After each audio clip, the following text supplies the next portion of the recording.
What if the thing watching you isn't hunting you, but warning you?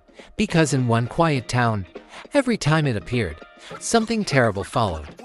And by the time people understood what it meant, it was already too late. Point Pleasant was never meant to be famous, just a small Appalachian town most people drove past without noticing. One main street, a couple of diners, old brick shops, and lights that went out before midnight. At night, the roads emptied fast, and the loudest sound left was crickets in the trees. Nothing unusual ever happened there, and that's exactly why people felt safe. Then, in 1966, the stories began. At first it was just whispers drifting between neighbors. People hearing strange metallic screeches deep in the woods after dark. Others mentioned footsteps crunching leaves where no one should have been. Some swore they saw shadows moving between trees long after midnight.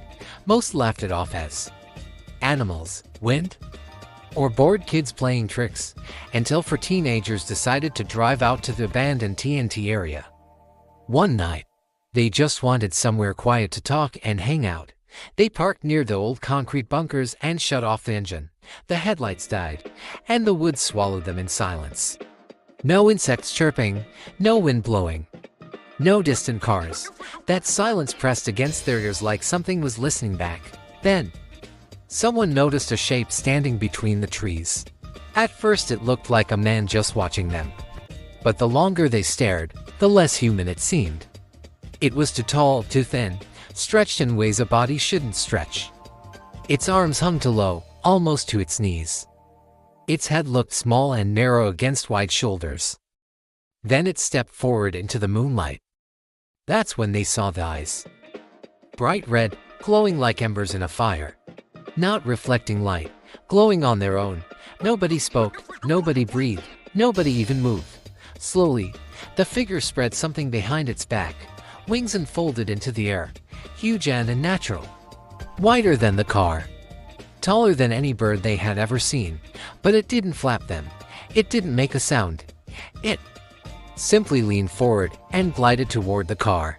Silent and smooth, like it was sliding through the air. The driver panicked and slammed the key into the ignition. The tires screamed as they shot down the road.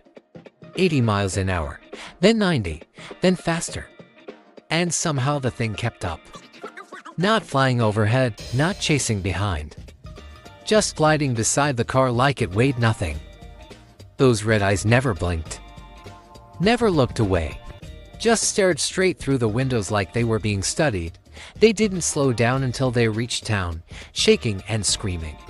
Police told them it was probably a large bird or imagination, until the next report came in the following night. Different road, different witnesses. Same creature, then another sighting, then another. Drivers said something landed on their roofs while they were moving. Others claimed it stood perched on power poles watching traffic below. Some swore it followed their cars for miles without making a sound. Dogs refused to go outside. After sunset, lights flickered for no reason. And phones filled with static. Children woke up from nightmares they couldn't explain.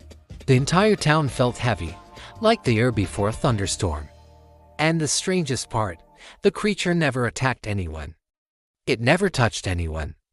It only appeared, watched, and disappeared again. Like it was waiting for something. Like it already knew what was about to happen.